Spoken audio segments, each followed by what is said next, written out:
भोपाल में कार्यक्रम तो था रावण दहन का, लेकिन लपटें नेताओं से निकल रही थी। कांग्रेस और भाजपा के नेता एक दूसरे पर आग बबूला हो रहे थे और जनता देख रही थी।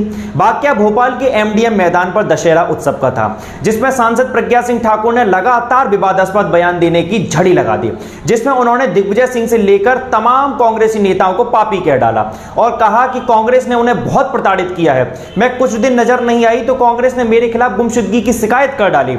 मैं दर्द से तड़प रही थी, लेकिन इन्होंने मेरे खिलाफ पोस्टर लगाए। ये हिंदू कहलाने के लायक नहीं है। इनके अंदर संवेदनाएं खत्म हो चुकी हैं। पशु के अंदर भी संवेदनाएं होती हैं, लेकिन इनके अंदर संवेदनाएं नहीं है। ये विधायक बनने के भी लायक नहीं है। लेकिन भोपाल उत्तर से विधायक 3 साल से नहीं दिखाई दे रहे हैं, तो हम चुप हैं क्योंकि वे बीमार हैं और यह हमारी संवेदना है, ये हमारे संस्कार हैं। इतनी बातें बोलने के बाद अब प्रज्ञा ने बिना नाम लिए बाण छोड़ा पूर्व मुख्यमंत्री दिग्विजय सिंह पर। प्रज्ञा बोली कि नर्मदा यात्रा करने से कोई अधर्मी पवित्र नहीं हो जाता। वे अपने आप को नर्मदा पुत्र कहते हैं। मैं तो राष्ट्र की बेटी हूं। सुनिए प्रज्ञा को। पीड़ित दूसरों के पीड़ा से भी होते हैं, इसलिए हम नहीं पूछेंगे। मुझे मालूम है कि वो बीमार हैं, तो इसलिए मानवीयता मत खो, संवेदनाएं नहीं खो। अगर संवेदना और मानवीयता खो दी तो तुम पशुवत भी नहीं होगे।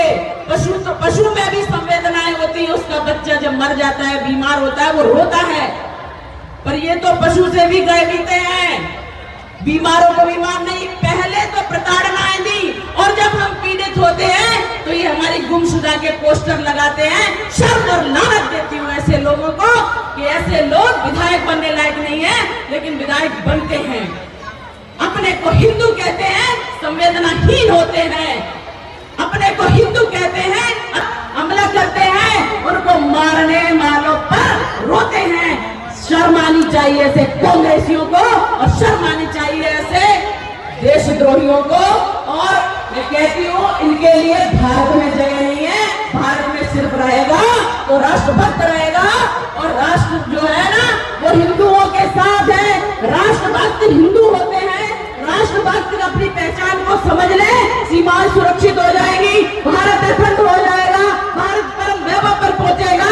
इसी संकल्प के साथ जोर से बोलेंगे, गणपति गजानन महाराज की।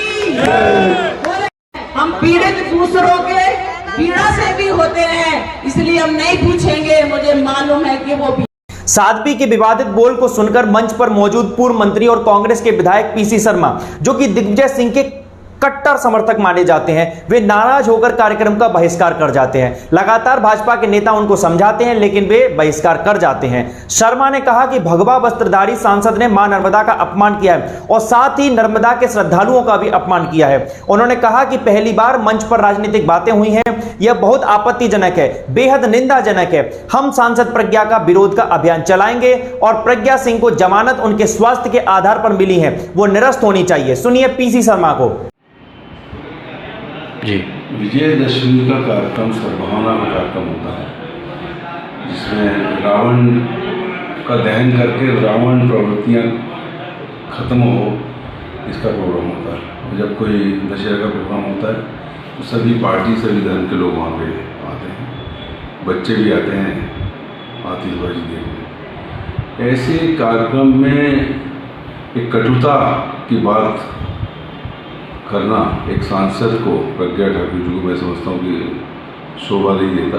ये निश्चित तौर पर निंदनीय है। जहाँ एक पार्टी विशेष कांग्रेस पार्टी को लेकर बातचीत करना, ये और जिस तरह से नर्मदा जी का अपमान किया, नर्मदा परिक्रमा वासियों को पापी कहा, ये घोर आपत्तिजनक है।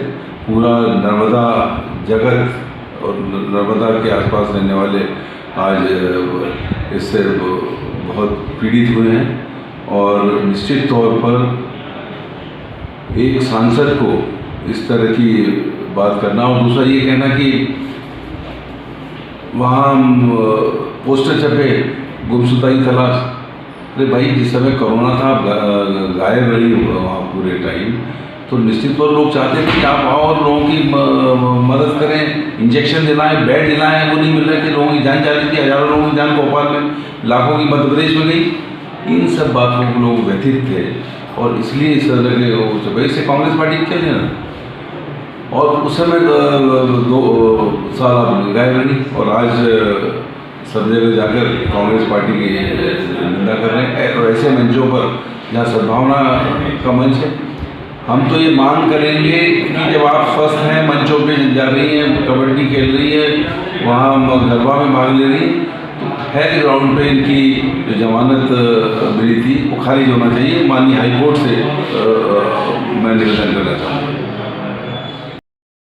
इतना ही नहीं, बता दें कि प्रज्ञा ने बैरागढ़ में भी उनके खिलाफ ट्वीट करने वाले नेताओं को चेतावनी देते हुए कहा कि सुधर जाओ, नहीं तो बुढ़ापा बिगड़ जाएगा, बल्कि अगला जन्म भी खराब हो जाएगा। उन्होंने कहा कि कुछ खिलाड़ियों के कहने पर कुछ देर के लिए उनके साथ खेल ली तो कांग्रेसी मेरी छोटी सी क्लिप बनाकर मजाक उड़ा रहे हैं।